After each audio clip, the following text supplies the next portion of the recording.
I've been bullied. And the people who bully me threaten to come to my house.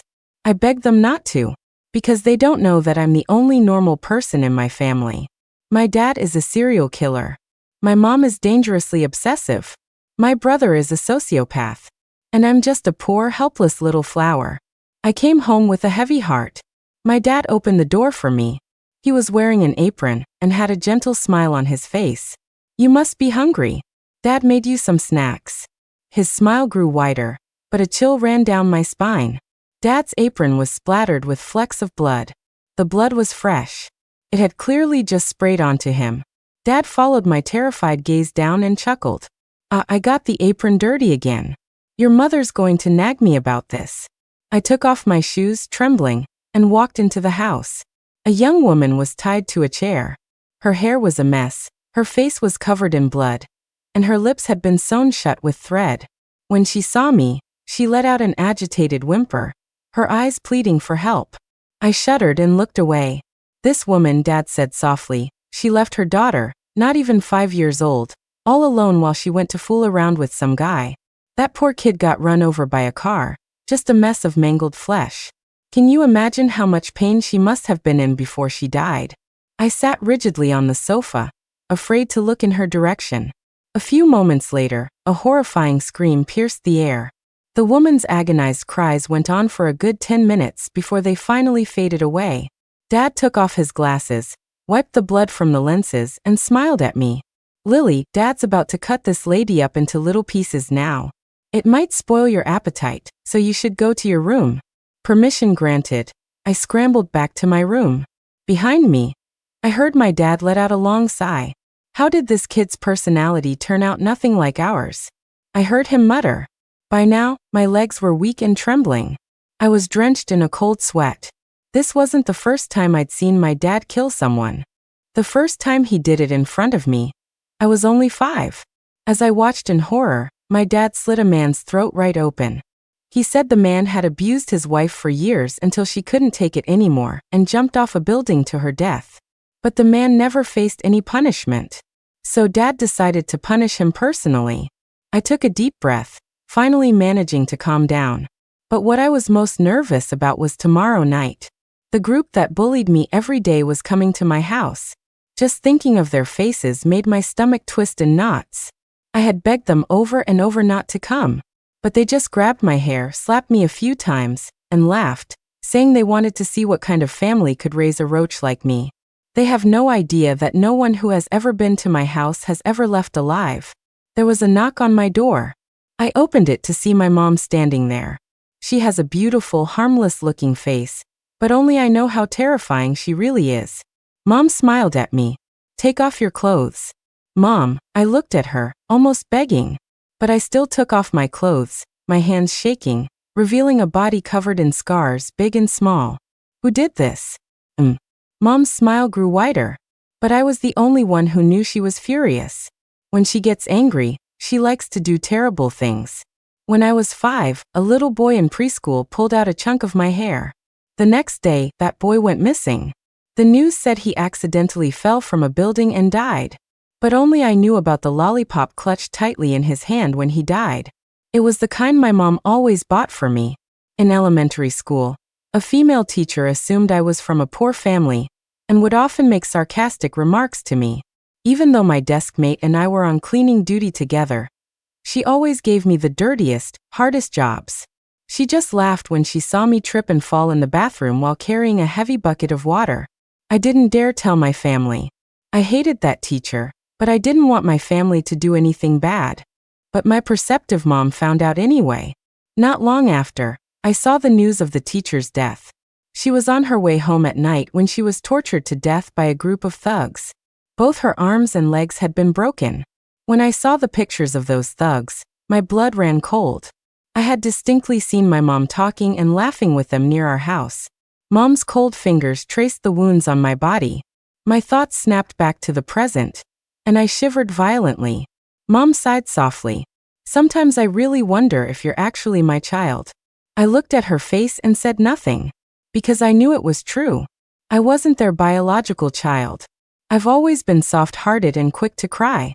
I remember when I was little, The cat I was raising accidentally ran out when I opened the door. By the time we found him, he had been tortured by someone and was on the brink of death. One of his legs had been sawed off, and one of his eyes had been gouged out. I cried until I couldn't breathe. My brother couldn't stand it. He said to me coldly, "You don't want it to keep suffering, right?" I nodded through my tears. The next second, I saw my brother snap the little cat's neck.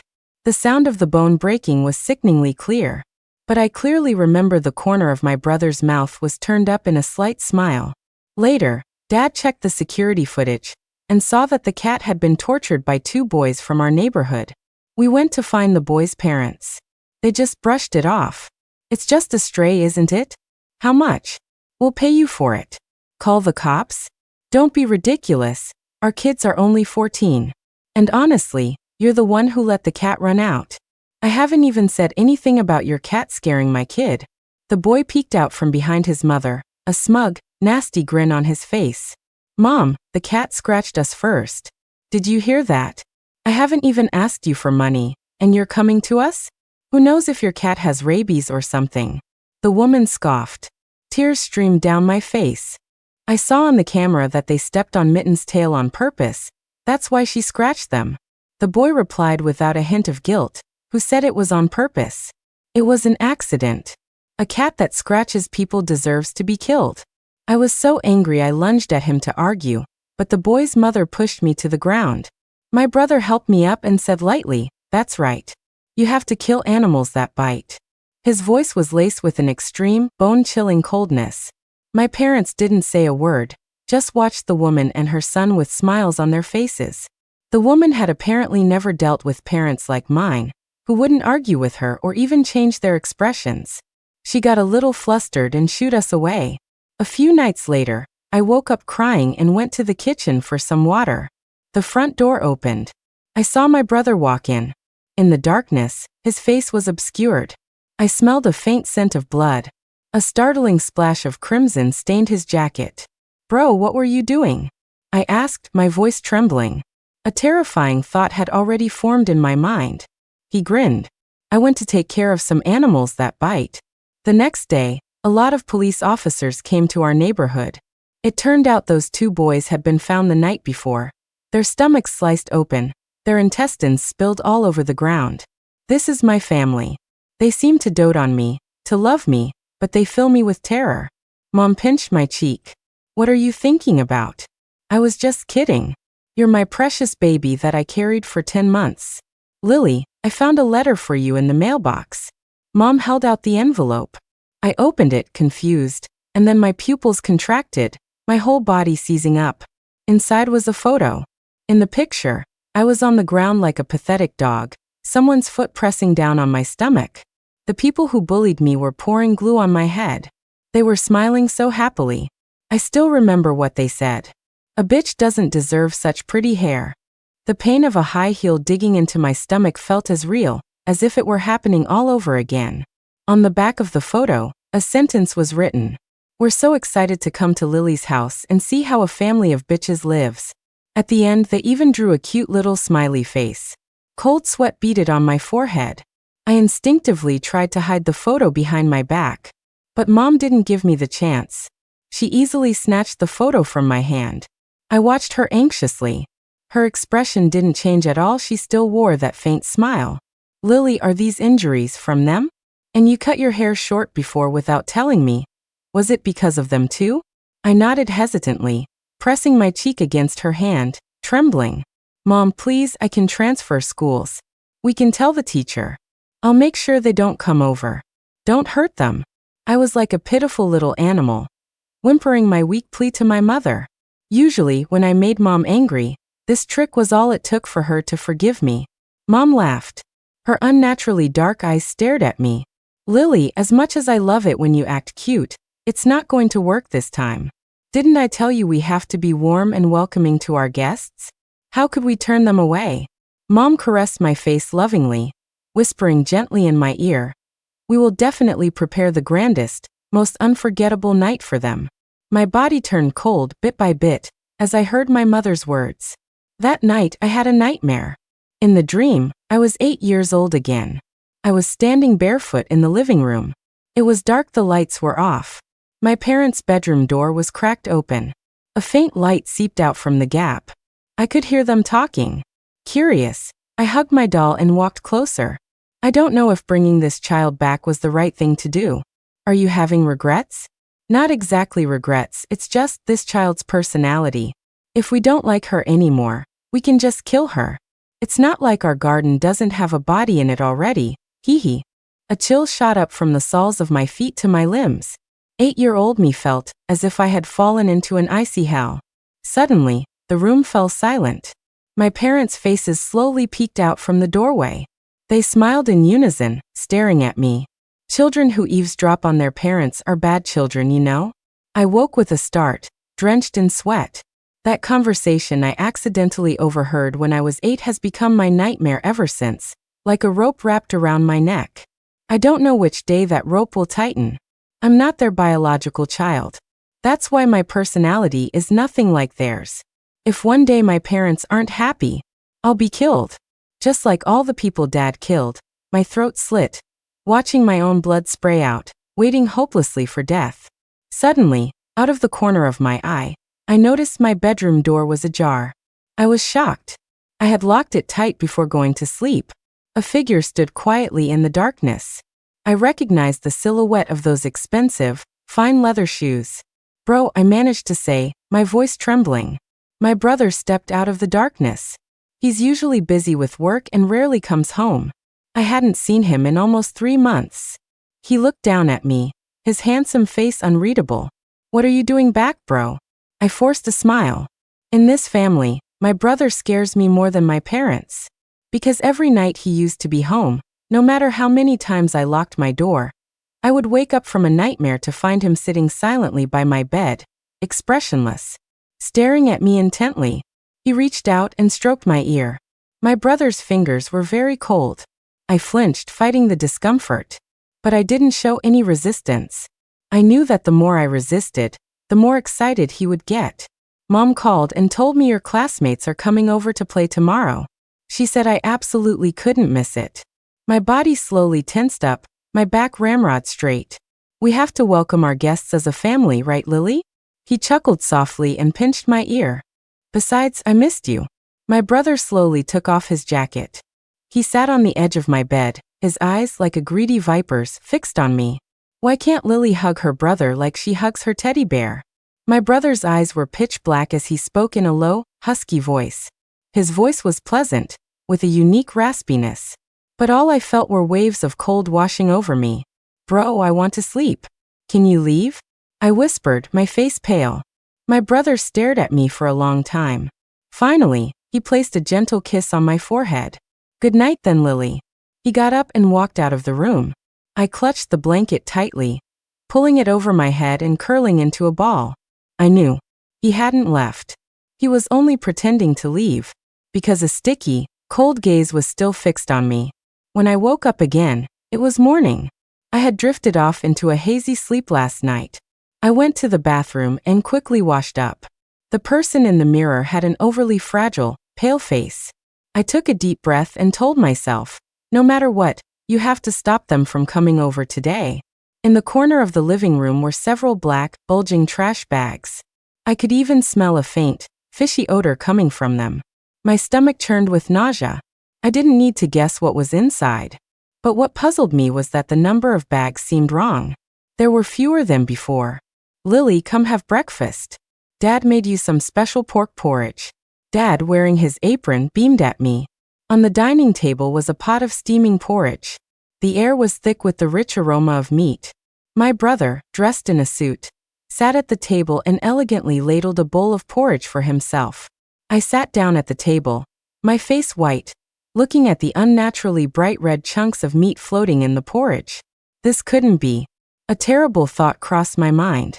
My brother sipped his porridge and said with a faint smile, "Why aren't you eating, Lily? Turns out young people's meat is so much tastier than old people's." The next moment, I couldn't hold it in any longer and ran to the bathroom to dry heave. I heard my mom's complaining voice from the living room. "You, stop teasing your sister all the time. You know how timid Lily is. This is just pork I bought from the market this morning." Hearing my mom's words, I let out a sigh of relief and slumped to the floor, only to turn my head and meet my brother's smiling eyes. I had forgotten. He loves seeing me in distress. I refused a ride from our driver and took the bus to school, my mind in a daze. As soon as I entered the classroom, those pairs of eyes I feared locked onto me, like predators spotting their prey. I uneasily walked to my seat and sat down. The moment I sat, something felt wrong. Muffled laughter came from behind me. I tried to stand up. My skirt was stuck fast to the chair. Suddenly, there was the sharp sound of fabric tearing. All my classmates turned their heads. My skirt had been torn. No one laughed out loud, but their eyes were filled with blatant mockery. In an instant, my face turned deathly pale. Oh no, who put glue on Lily's chair and embarrassed her like this? Here, wear my jacket. Jessica sidled up to me, sweetly wrapping her jacket around my lower body. I flinched in alarm. Mike, get Lily a new chair. A tall, stocky boy with a buzz cut readily agreed, and quickly brought me a new one. But I saw the flash of malice in his eyes. All right, Lily, class is about to start. Hurry up and sit down. Jessica pushed me down without giving me a choice. The next second, a piercing pain shot up from my thighs. I let out a short cry of pain, and cold sweat instantly beaded on my forehead. Jessica leaned in close, whispering in a voice only the two of us could hear. You know, Lily, back in the old days, they'd have drowned a bitch like you in a pig cage. But I thought that was too cruel, so I just stuck a bunch of thumbtacks to your jacket. You should be grateful.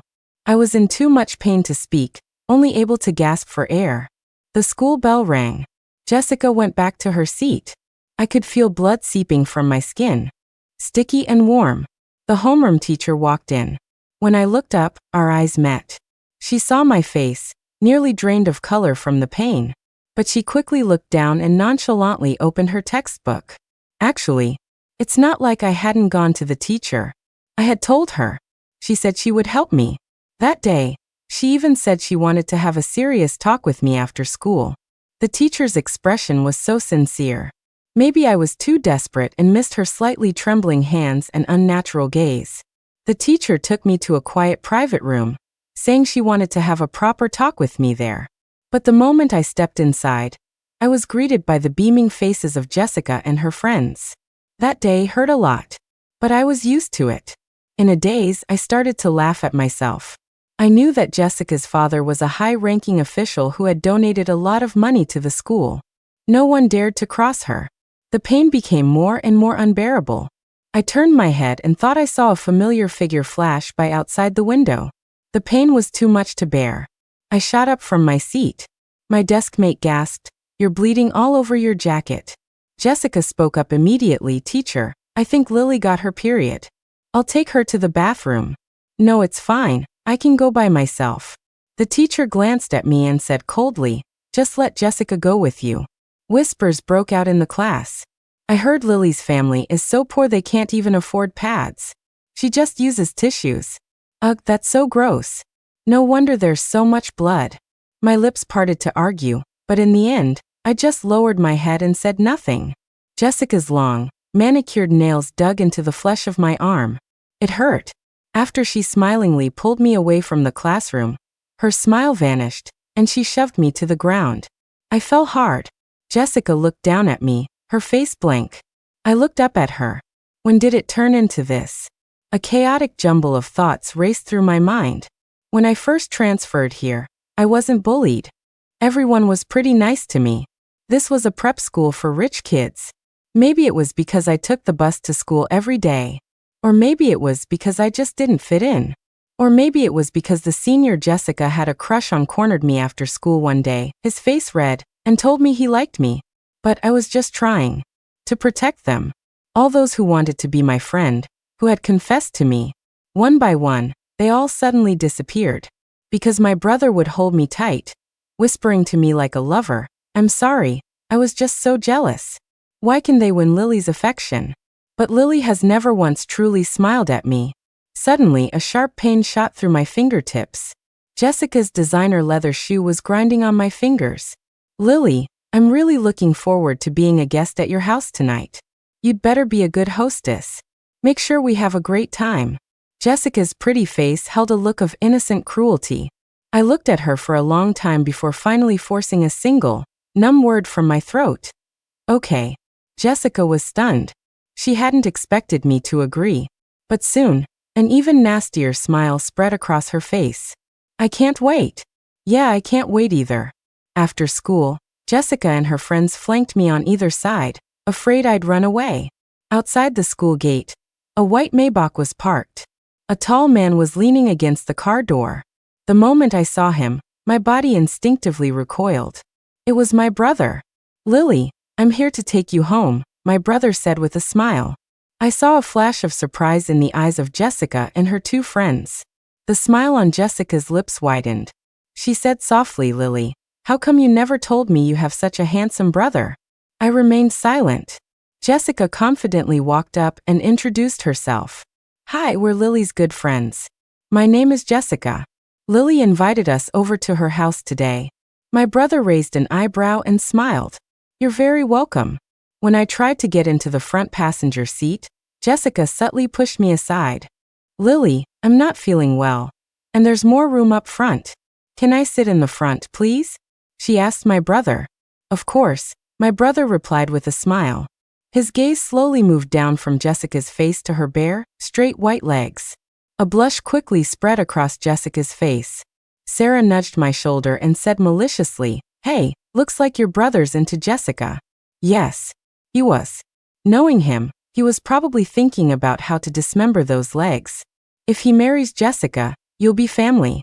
You'd be so happy to have Jessica as a sister-in-law, right, Lily? Sarah whispered in my ear. I knew she wanted to see me look scared. But she was wrong. I turned my head and gave her a reckless, self-destructive grin. Sarah froze. Jessica plopped down into the passenger seat. But she immediately shot back up with a scream. A spot of red had blossomed on her thigh. A small thumbtack was embedded in her leg.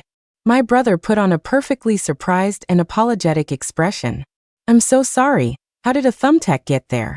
Let me take you to the hospital first. Jessica's eyes were red with pain. She stared at my brother, her gaze a mixture of shock and suspicion.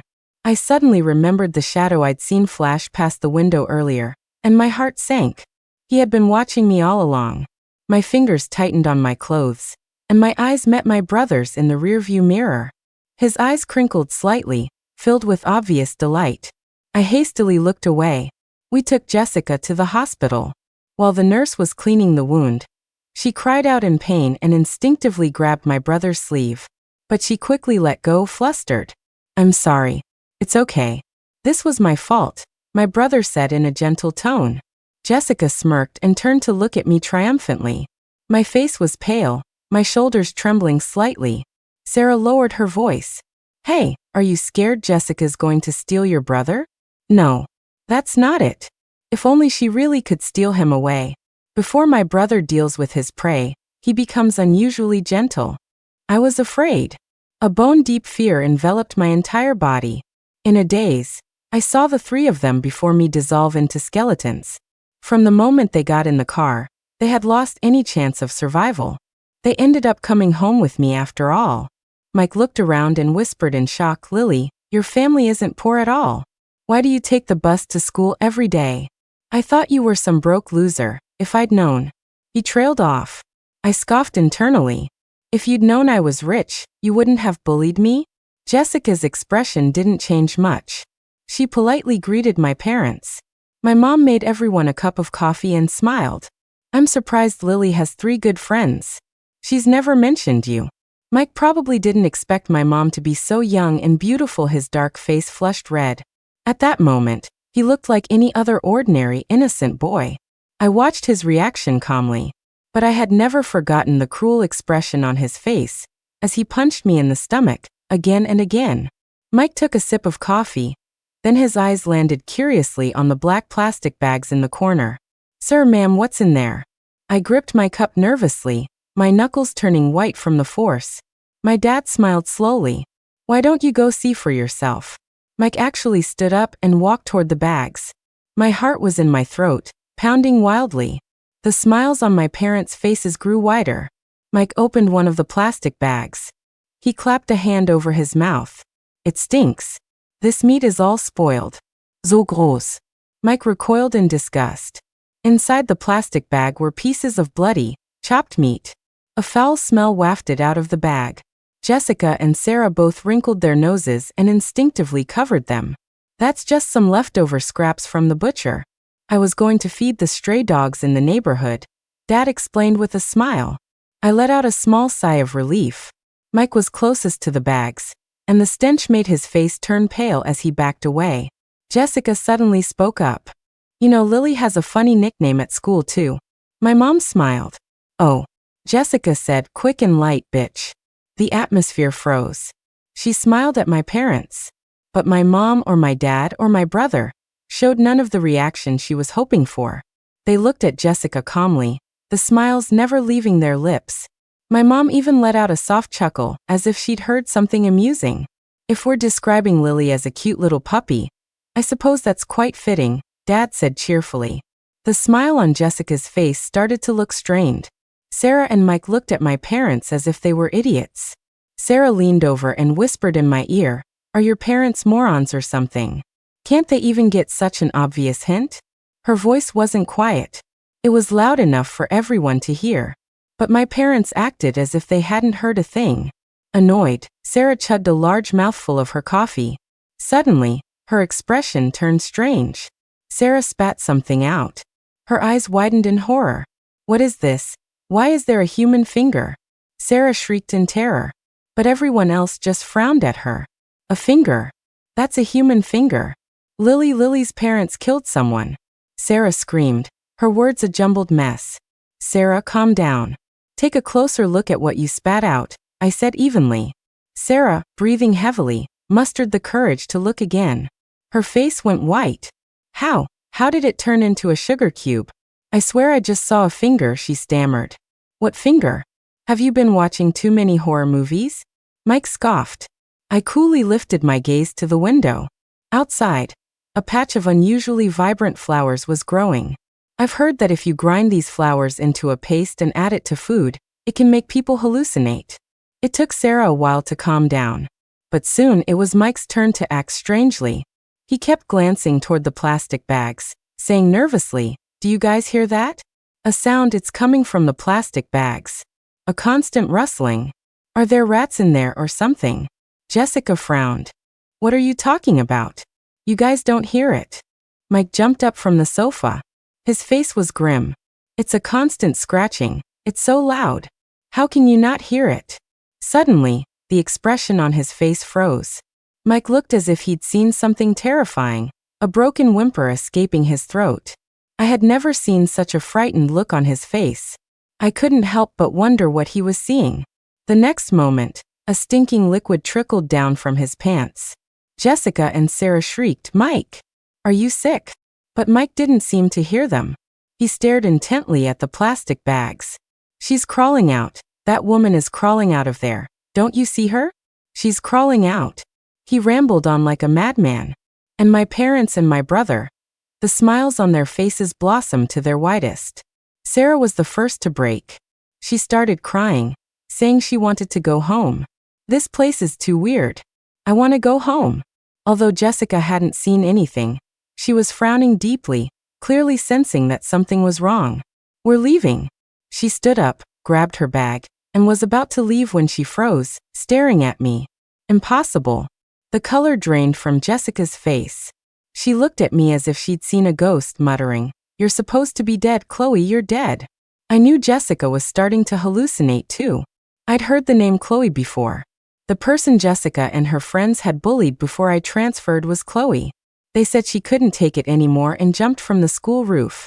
Chloe's death was quickly covered up, leaving no ripple effect whatsoever. Hearing Jessica cry out that name, Sarah went crazy, grabbing Jessica and frantically trying to run for the door. But soon, the expressions on their faces were replaced by terror. The front door was secured with 8 heavy locks. My brother stood in front of the door, smiling at them. How can our guests leave before the party's over? Their slaughter was about to begin. I curled up on the sofa, my body trembling uncontrollably. The 3 of them passed out. When they woke up, they were tied up tight. I stood behind my parents and brother, My feelings a mix of nervousness and complexity. Hey, are you guys crazy? What are you doing tying us up? Mike, now fully conscious, struggled violently. But he quickly realized that the seemingly thin ropes were incredibly strong. The more he struggled, the tighter the ropes became. Sarah cried. What are you doing? Why did you tie us up? Jessica's face was pale, but she was the calmest of the three. I suggest you let me go right now, or my dad will never let you get away with this, Jessica said coldly. My brother tilted his head slightly, walked over to Jessica, and crouched down. Jessica's chest heaved. I could see the unrestrained fear on her face. Dad. A low laugh rumbled in my brother's throat. The dad you're talking about, do you mean him? My brother took out his phone. On the screen was a live security feed. A naked man was bound hand and foot, hanging upside down. He struggled constantly, letting out muffled sounds of terror. You're telling me this thing, fat as a pig, is your dad? The calm on Jessica's face finally shattered. She screamed furiously, let my dad go. You psycho. I heard your dad used to be a pig butcher before he became an official. The pork he butchered was more fragrant than anyone else's. Jessica, do you know how he did it? Jessica's face was completely drained of color. Other butchers kill a pig with one quick cut. But your dad didn't like to do it that way. He liked to torture them. While the pig was still conscious, he'd cut off its limbs, then slowly peel off its skin. He believed that the meat from a pig that died in extreme agony was the most delicious. Jessica gasped for air, her chest rising and falling violently. Her body was shaking. What do you want? Jessica said through clenched teeth, fighting back her fear. Jessica, I'm going to give you a chance. A chance to live, okay? My brother's voice was impossibly gentle. Between you and your father, one of you can live. Right now, I'm giving you the choice. Sarah screamed through her tears. You want to kill us? Murder is illegal. You'll get the death penalty. Mike was also mindlessly screaming and yelling to be let go. My mom lovingly stroked my head. You're scared, aren't you? You poor thing. But we can't let them go. When they were bullying our Lily, she must have been scared too, right? Sarah cried, I'm sorry, Lily. Let me go, please. I'll pretend nothing ever happened. I won't bully you anymore. I'll do whatever you say. That tall, strong Mike, who could make my nose bleed with a single punch, was now looking at me with a pathetic, pleading expression. Me too. Please, Lily. I'll be your slave from now on. I'll stop being Jessica's follower. It was all her idea to bully you. It had nothing to do with me. I stared at them blankly. Right now, all I felt was that it was a bit noisy. My dad looked at me lovingly. Lily, what do you think we should do? My mom turned to look at me at the same moment. I dug my nails into my palms, as if only pain could keep me calm. What should I say? What should I do?